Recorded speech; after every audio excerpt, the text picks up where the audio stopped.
老三国剧组明明已经穷得叮当响，为何还要不遗余力地烧一吨纸钱，给诸葛亮办场牌面拉满的葬礼？我让导剧做了一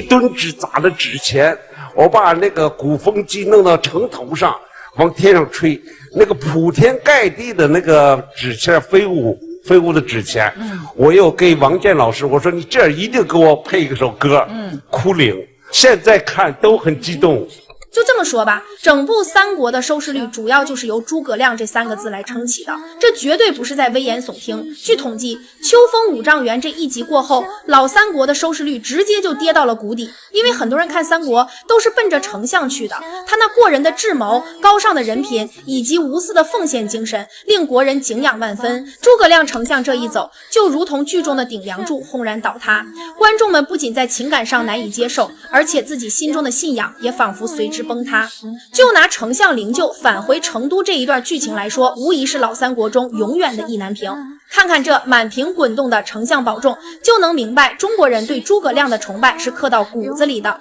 剧中刘禅哭得比死了亲爹都难受，那撕心裂肺的哭声是真的痛，仿佛一把利刃刺进胸口。文武百官以及百姓见此，无不为之动容，纷纷垂泪，纸钱漫天飞舞，落了白，顿时整个成都城都沉浸在一片哀伤之中。也许只有这样的场面才对得起诸葛亮鞠躬尽瘁死而后已的一生。而负责拍这一段戏的张少林导演也表示，只有这样的场面才能体现出中华民族对诸葛亮这样一位英雄的敬仰。在国人的心里，诸葛亮不仅是智慧的化身，更是忠诚与无私的典范。为了兴复汉室，报答先帝的知遇之恩，他殚精竭虑，耗尽心血，即便在自己病重之时，仍不忘国家大事。史料中就有记载，正事无巨细，闲绝于量，事必躬亲，时少时繁。也就是说，诸葛亮为蜀汉大业操劳，已经到了废寝忘食、积劳成疾的地步。没有对比就没有伤害，他的对手司马懿则显得相对宽心，懂得适时的放松自己，不会让自己一直处于高度紧绷的状态，因为在其背后有强大的魏国基业作为支撑。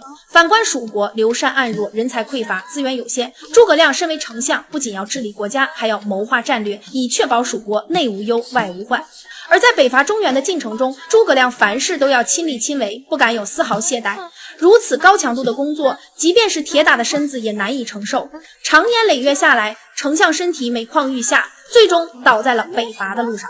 公元263年，诸葛亮带着未完成的梦想和遗憾离开了人世。临终前，他将身后事安排得明明白白，为蜀汉政权强行延续了近30年的国祚。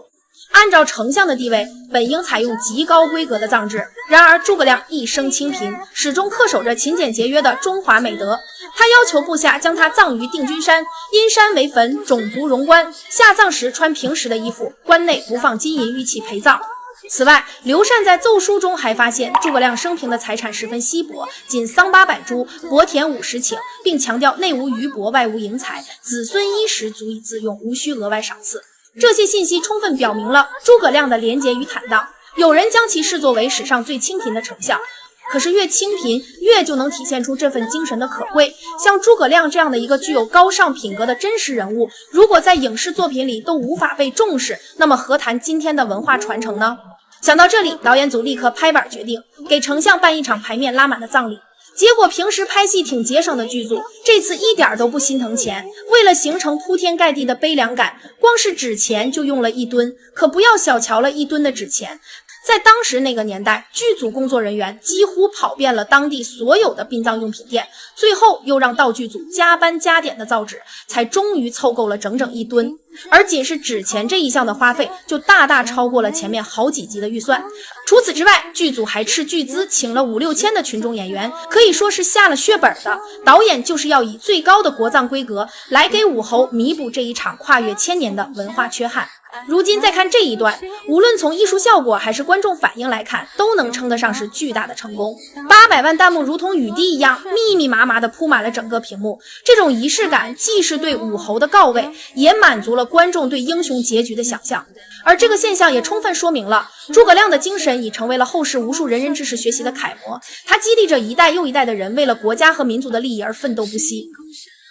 虽然是个失败者，但是是个英雄。我自己感觉我对诸葛亮那种崇敬、那种爱，就一股非常热情。虽然对诸葛亮的那种这个场景啊、戏啊拍的，我特别用劲儿。